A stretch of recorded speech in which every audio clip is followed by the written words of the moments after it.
Hello, my name is Carol and I'm 39 years old. My journey with my in-laws has been fraught with challenges, similar to what many women experience, yet my story takes a distinctive turn. I want to share it in the hope of empowering others who might be dealing with similar difficulties.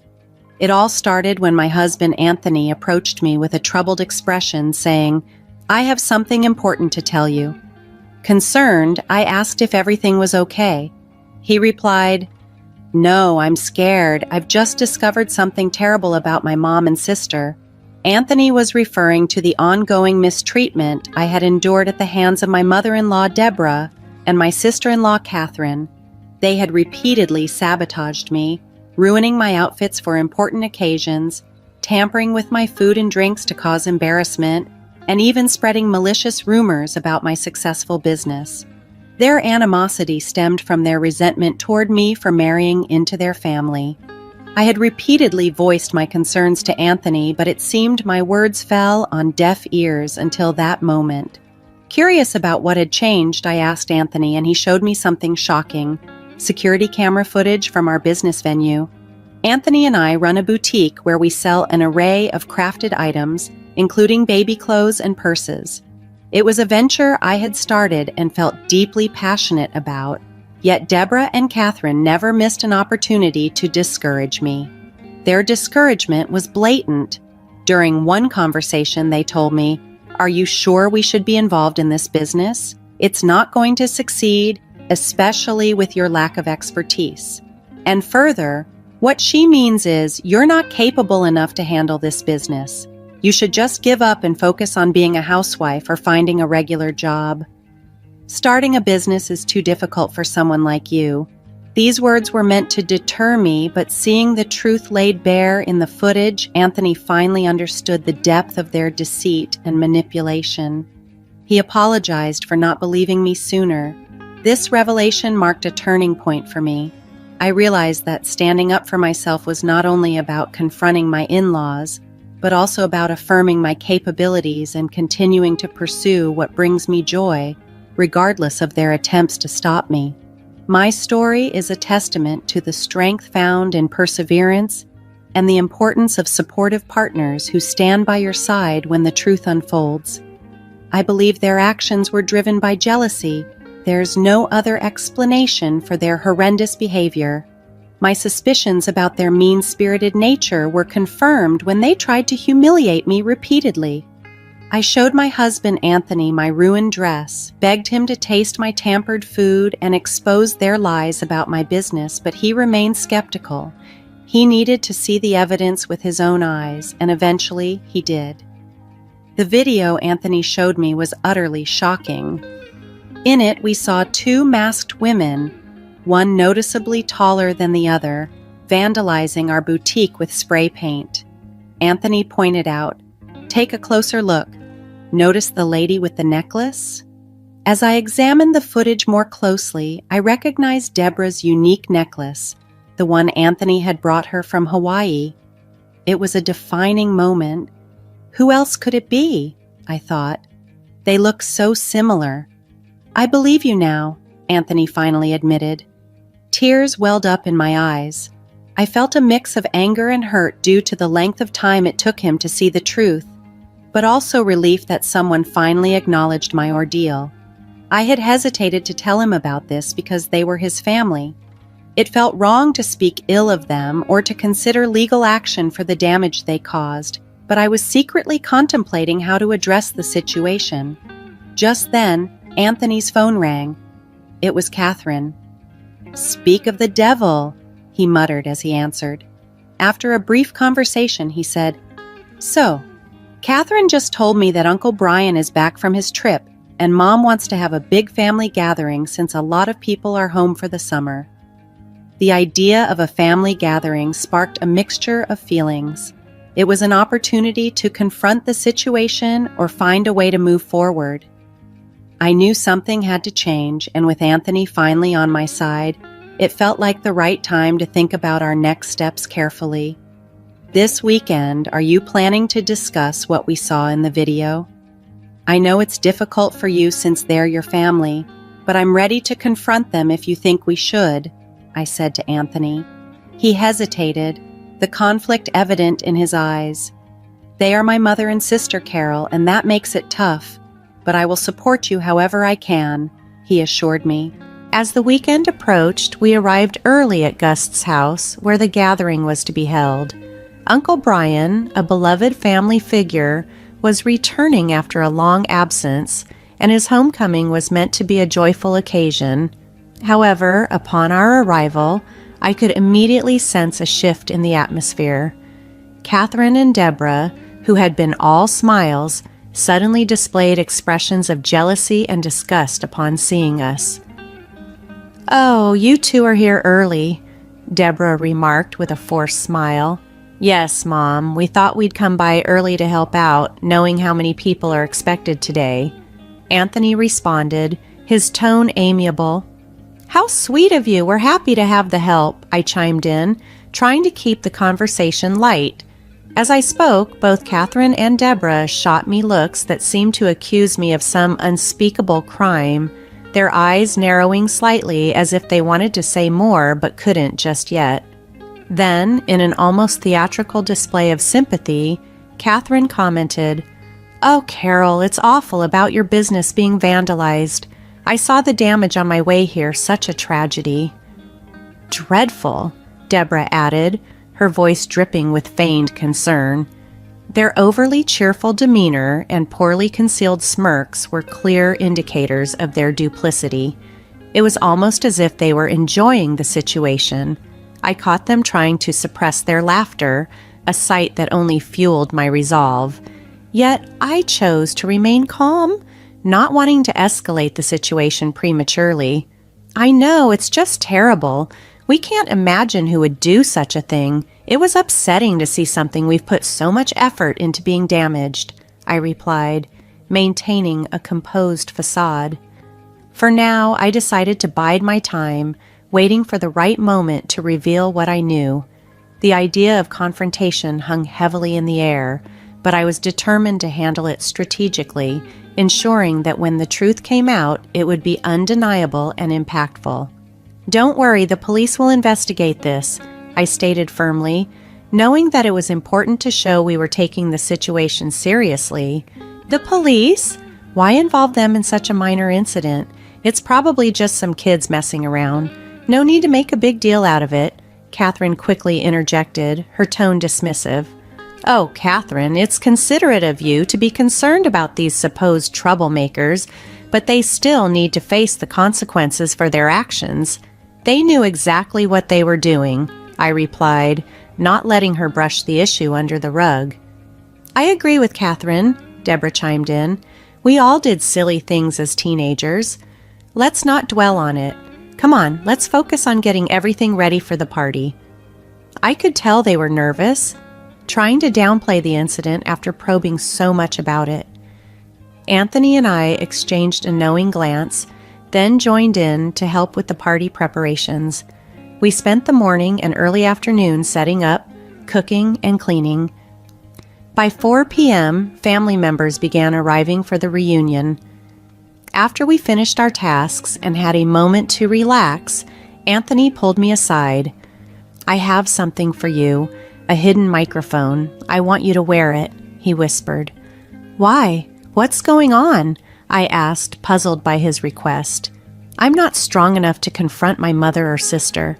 I'm sorry I'm not as assertive as you might want me to be, but maybe this is better. If you expose them, you'll get all the credit. You've always been stronger than me. Wear the mic and approach them. You might uncover something and get justice. I won't stop you."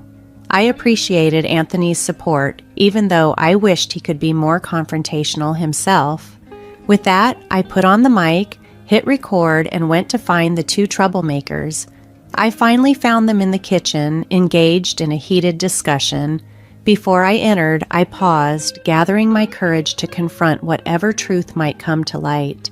As I pressed my ear against the door, I caught snippets of a tense conversation between Catherine and Deborah. "She's on to us, Mom. Did you see the way she looked at us?" Catherine's voice trembled with anxiety. "Stop it, Catherine. You're overreacting. She doesn't know it was us," Deborah replied, her tone dismissive yet edged with a hint of doubt. "I swear, Mom, she knows everything," Catherine insisted, her worry palpable. "Okay, calm down. Even if she suspects something, what can she do? Anthony loves us, and she loves Anthony. If she did find out, she'd probably tell him, and then Anthony would just brush it off, saying she's imagining things. That's what's been working for us so far, hasn't it?" Deborah tried to reassure her. "What do you mean?" Catherine's voice was fraught with tension. "Remember when we ruined her dress before her craft shop business pitch? Or when we messed with her food and drink? She told Anthony about it. There's no way she didn't share her suspicions with him, but because he loves us, he overlooked it. He'll do the same now," Deborah explained, her confidence growing as she recounted their past successes in deception. "I could no longer tolerate their villainous plotting." Overwhelmed by anger and the need for justice, I burst into the room. Although I had been recording their conversation, I was worried the microphone hadn't captured enough evidence. I needed to get closer, to gather more proof against them for my case. "Hey, you two, Uncle Brian will be here soon. Do you need help with anything else?" I asked, feigning ignorance to their shock. "Carol, you scared us," Catherine exclaimed, clutching her chest. "Yes, Carol, I have a weak heart. Don't startle me like that again," Deborah added, her voice quivering slightly. "Apparently not weak enough," I retorted, unable to keep my composure completely. "What did you just say?" Deborah asked, her eyes narrowing. "Oh, it's nothing. Just that you seem pretty energetic for someone your age," I replied, my words laced with a hint of sarcasm. "Energetic? How so?" Deborah questioned, her curiosity piqued. "Well, I could have sworn I saw you doing something quite active recently." "Maybe it was a dream," I teased, hinting at my knowledge of their misdeeds, hoping to provoke a reaction that could reveal even more. "I recall seeing you in black attire wearing masks," I remarked, causing them to pause momentarily as they grasped the implications of my statement. "Bingo! I think you were involved in something quite serious," I continued, watching their reactions closely. "What exactly are you implying?" Deborah asked, her voice tense as she slowly closed the door to ensure our conversation remained private. "I'm not trying to suggest anything specific," I replied calmly. "Honestly, I might have also seen someone else, their face covered, participating in something illegal alongside the other person." "What a shame. I do hope they catch those criminals soon." Catherine, clearly flustered, suggested, "Anyway, Mom, I think we should leave now." "Not so fast, Catherine. I want you both to see something," I said, pulling out my phone to show them the video footage that Anthony had shown me. "Oh, you caught the vandals," Deborah remarked dismissively. "Well, now that we know who they are, there's no need to look into it any further. Let's just drop the issue, Carol. Vandalism happens to other buildings too, you know." "Yeah, Carol, just move on. It's not worth all this fuss," Catherine added, echoing her mother's sentiment. "Ladies, I think it is a big deal," I countered firmly. "I found something interesting in this video. Take a closer look." Both leaned in and zoomed in on the phone screen to see what I was pointing out. The horror and shock that washed over their faces confirmed all my suspicions. They were, indeed, the ones who had vandalized my building. "Quiet, Mom. This doesn't prove anything. Who else has this necklace?" Deborah tried to deflect, her voice cracking under the pressure. "I can't handle this anymore." "Okay, it was us," Catherine blurted out, unable to hold back any longer. "Mom, she's figured it out. I don't know what you want me to say," she continued. "Yes, Carol, we did it. We damaged your business, but what are you going to do about it?" Deborah challenged, her tone defiant. "Yeah, Carol, there's nothing you can do in this situation. We know that Anthony cares more about us than he does about you.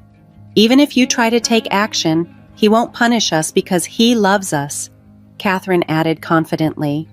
"He really does love you guys, and he probably won't do anything," I acknowledged. "But sweetie, why do you think I won't do anything? Do you think I'm afraid of you? You messed with my business, which is like my child. I won't let you off the hook." In a swift move, Deborah and Catherine both tried to grab the phone from me. desperate to erase any evidence of their wrongdoing. Thankfully, I was quicker and managed to dodge their grasp. "Come back here, you foolish girl," Deborah shouted after me. "Even if you grab the phone, the data is already backed up, so there's no point in fighting me. Unless, of course, you want to worsen your already weak heart." "Don't you dare provoke my mom," Catherine chimed in, her voice rising with anger. "Do you think you're funny? Do you think you're clever? Hand over the data now or else." "Or else what? What will you do?" I taunted, feeling a rush of adrenaline. "I'll hurt you in ways you never imagined," Catherine threatened. "Oh, I'm shaking in my boots. Please don't hurt me," I replied sarcastically, my voice dripping with mockery. We continued our dance around the kitchen until I finally made it to the door and flung it open. It was a stroke of luck that Anthony was standing right outside. "Help!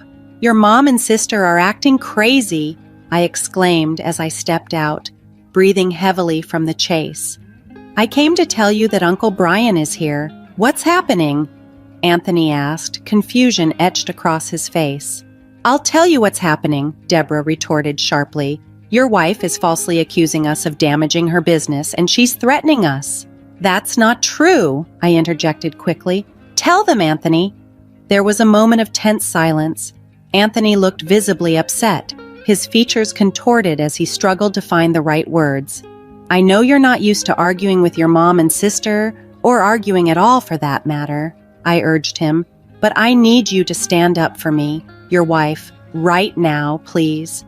The silence lingered, and Anthony looked dejected, the weight of the situation pressing down on him. I felt a pang of disappointment, but Deborah seized the moment to twist the knife. "You see, honey, Anthony will always side with us, not you. He loves us more." "That's not fair," Anthony finally spoke, his voice filled with emotion. "I love you all equally. You're all important to me, which makes it tough to decide." "Why not choose honesty?" I pressed, my voice steady. "We both know it. You're the one who showed me the footage." "Wait, Anthony, why would you do that?" Deborah asked, her voice laced with disbelief. "Because it's my business, too," Anthony responded firmly, his resolve strengthening. "And what you did was wrong, not just this incident." In a tense situation, Anthony pleaded with his mother and sister, his voice filled with urgency. "But all the other times you've hurt my wife. You need to stop. Please, we'll forgive you." "Speak for yourself," I countered firmly, still fuming from their relentless actions. "I'm still going to press charges." "Not while I'm here," Deborah retorted sharply. Just then, Uncle Brian, our respected guest of honor, walked into the room. His expression was a mix of happiness and concern, noticing the tension among us while everyone else was eagerly anticipating the start of the celebration. "Oh, Brian, my dear, it's wonderful to see you. You look great. Yes, we'll start the celebration soon. Let me take you to your special seat. Tell me all about your trip," Deborah said, trying to shift the focus away from the brewing storm. "We're not done with you, Carol. If you try anything, I promise we'll make sure Anthony divorces you," Catherine threatened, her words sharp and malicious. "Why do you talk to Anthony like he's a child? He's a grown man who can make his own choices. He wouldn't divorce me just because you tell him to, right, honey?" I looked at Anthony, seeking his support. Anthony hesitated, his confidence wavering under the intense pressure. He dropped his head, unable to meet my gaze. Overwhelmed by the situation and feeling utterly betrayed, I stormed off angrily and made my way to the large dining table, where about 42 people were already seated.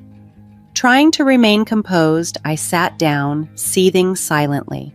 Soon after, Anthony and Catherine joined me at the table, but I kept to myself, too angry to engage, even though Anthony seemed like he wanted to say something.